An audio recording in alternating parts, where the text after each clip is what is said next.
Although this video is about a small nation and its relationship to gold and the dollar, my hope is that this video will encourage you as holders and buyers of gold. I'll explain how this nation is working to change everything with regards to gold and the dollar and what's to come as we explore.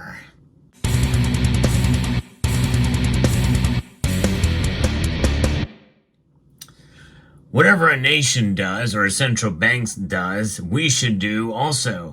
Do what they do, not what they say. And that includes even here in the US of A.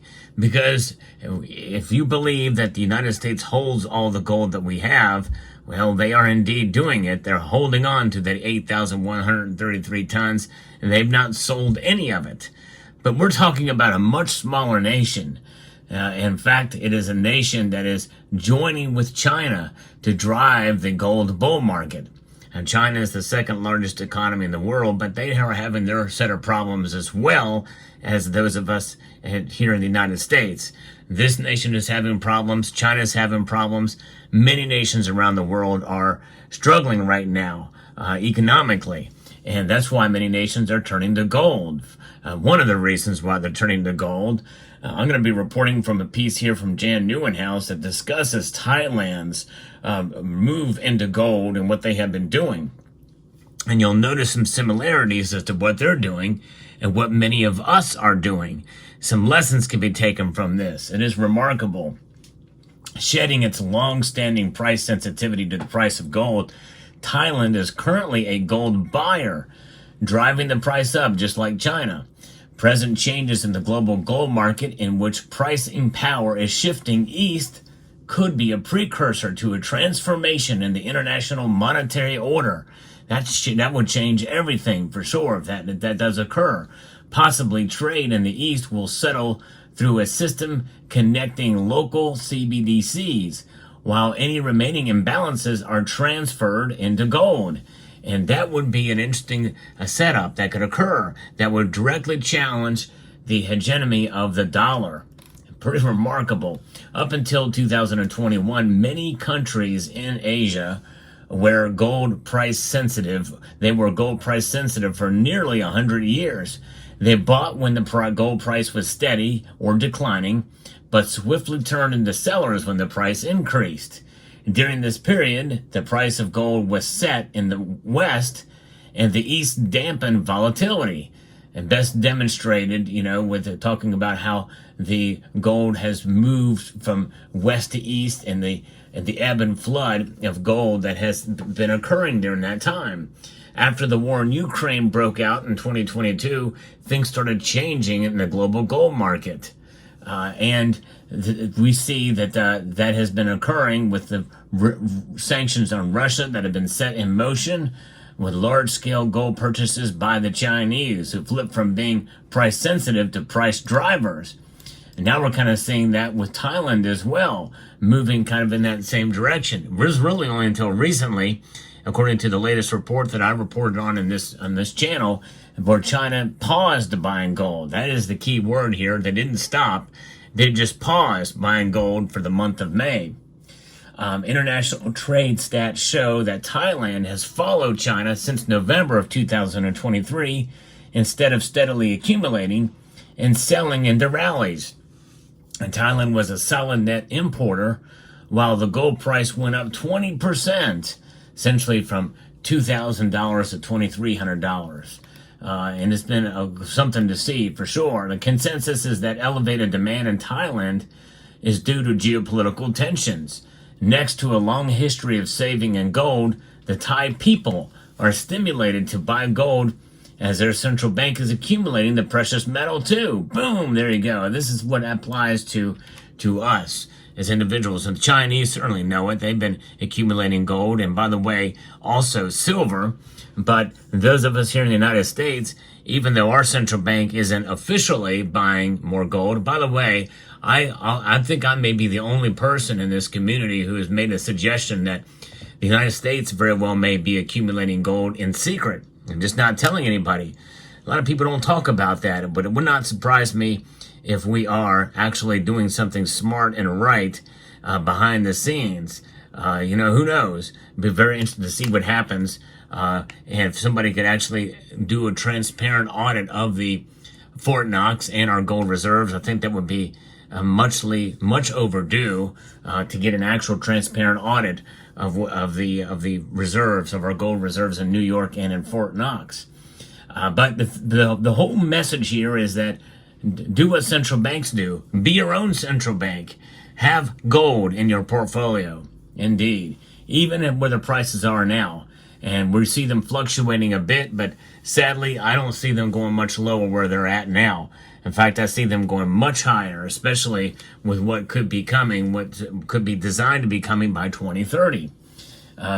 Since the great financial crisis, the Central Bank of Thailand increased its gold reserves nearly threefold, from 84 tons to 236 tons. In late October 2023, the Bank of Thailand's Deputy Governor of Monetary Stability, Lisara Mahasandana, said in an interview that gold is a relative safe haven in an era of high inflation and growing geopolitical risk. Does that sound familiar? That's what many are talking about in the precious metal space that understand what gold is. It's a relative safe haven in an era of high inflation and growing geopolitical risk. And by the way, that term relative is not a bad word here. It is absolutely a safe haven. There's no question about it. But what this meant by relative safe haven, it is a safe haven against other areas in relation to other areas of the economy, like stocks, bonds, and other things, and fiat currencies, by the way, such as this. My normal dollar is buried underneath here, so I got to pull out my Janet Yellen dollar here to show you now. The other one is here underneath this gold. Because why is that underneath that gold in this image here? Because gold supersedes and will outlast these currencies. There's no question, including the dollar, which is still the ultimate reserve currency, even though it is being chipped away by de-dollarization out there. We need to create a resilient portfolio against all shocks and changes around us, according to Alisara Mahasanana. Gold is a hedging tool during high inflation and political uncertainty, as well as geopolitical events. It's good for risk diversification, she said, adding that bonds of countries previously perceived to be safe bet face an uncertain outlook. Amen. It's exactly right. Very, very well said. And the Thai people know it, the Chinese people know it, but many in the West, especially here in the United States, really have not let that sink in yet, or don't really know a whole lot about gold. And so I'm hoping that part of what I do on this channel is to educate folks that don't understand that gold has been literally money for thousands of years. It has been a store of value even before it was money. That's right. Ancient civilizations would, their wealth, the way they would show their wealth is by the decorative elements that they made out of gold. It was a store of wealth even back then, even though it didn't transact as money until about 700 BC, when it was came in the form of electrum, which is a natural mixture of gold and silver. And then in about 500 BC, you started to see silver coins and gold coins used in transactions. Nowadays, most of the gold comes in a form that you see here and no longer transacts. This is the last of the largest gold coins that did transact, and even it didn't transact a whole lot during the day back before 1933 in the United States. But most of these pieces are bullion coins, modern bullion coins that are essentially for investors out there, or folks who want to have a hedge against the economic insanity that we are witnessing at this moment in time. So it is amazing to see that that's what's going on. But here's where it gets really interesting, folks. This is where things get really wild with what Taiwan is going to be doing. In April of 2024, the Thai government pension fund stated to adjust investment proportions by reducing assets that could be affected by war and increasing investments in alternative assets such as gold and oil will help to mitigate risk. And this is where something called mBridge comes into play.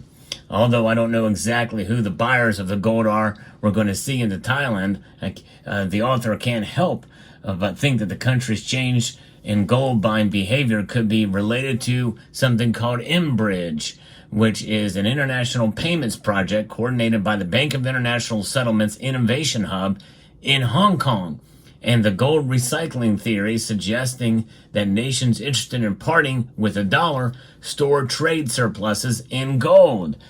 Yes, it almost sounds like a gold-backed trading situation here between central banks. The earliest participants that started developing mBridge are Thailand, the United Arab Emirates, China, and Hong Kong. According to the BIS, the project aims to explore a multi-central bank digital currency platform shared among participating central banks and commercial banks built on distributed ledger technology to enable instant cross-border payments and settlement. A common technical infrastructure has significant potential to improve the current system and allow cross-border payments to be more efficient, immediate, and cheaper. In addition, no dollars will be needed in mBridge, and needless to say, many countries in Asia favor non-dollar trading for political reasons. Although, all that does sound good, but I gotta tell you, the use of the central bank digital currency in any capacity really doesn't make me nervous for Thailand and really any nation, because could the Bank of International Settlements use that as a weapon against Thailand if they do something that other Asian nations don't like? You know, they can be singled out, their trading can be turned off, or some of their payments may expire.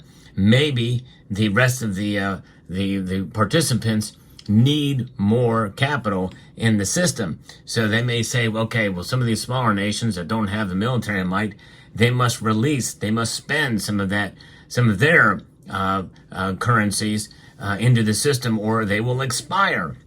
The thing is it can work against nations as well as the people, too. So that's the only thing that makes me nervous about a central bank digital currency.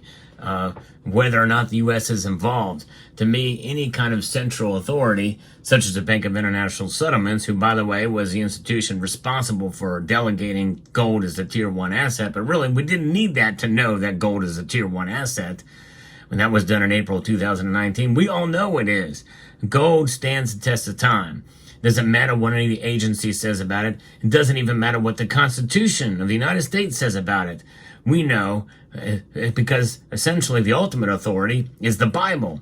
The Bible mentions gold and silver over 400 times. That's our authority about gold and silver, in my opinion. Now, on May the 21st, the Central Bank of Thailand and China discussed strengthening banking and financial cooperation, including the promotion of local currency usage as well as cross-border payment and settlement. A memo of understanding was signed by cooperation framework of bilateral local currency transactions. This was a few days before mBridge reached minimum viable product stage. So on June the 5th, Saudi Arabia, that historically played an important role in the petrodollar system, also announced to join mBridge as a full participant. And on June the 5th, just 4 days after that, this is not in this piece, but 4 days after that ended the petrodollar. So we're starting to see things change and change fairly rapidly now. This is pretty big news. mBridge now counts 5 participants and more than 26 central banks as observing members. And this is nothing about BRICS in this, by the way. Everybody's focusing on BRICS, but this is something that is much more viable, much more immediate as a threat to the dollar than what BRICS could ever even think of.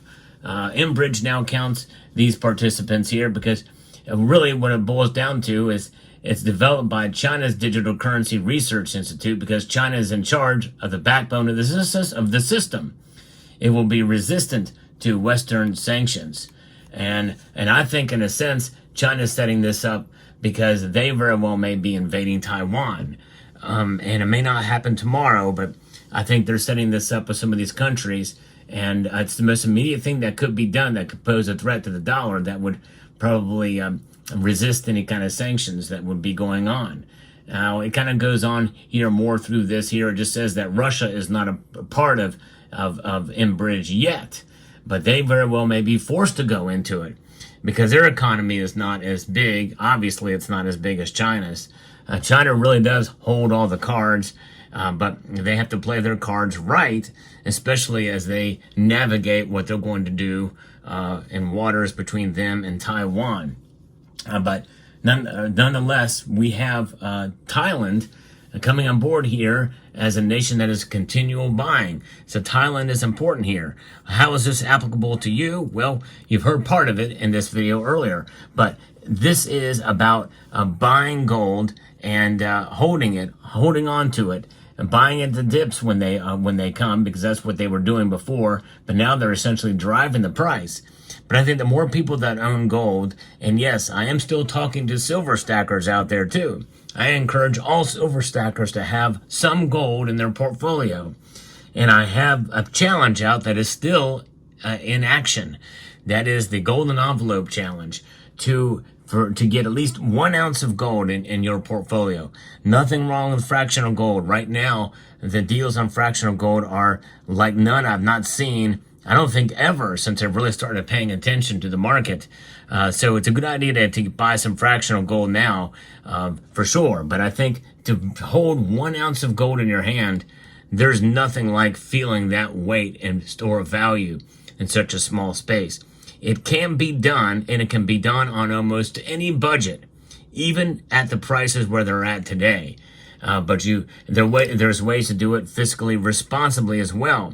I know it firsthand because there's been several people in this community who have taken up that challenge and have made it work.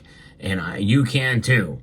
But nonetheless, get gold in your portfolio no matter what. So I hope you found this video informative, insightful, and educational. I'd like to extend a multitude of gratitude to you all for taking the time to watch, and to encourage you to please rate, share, comment, and subscribe.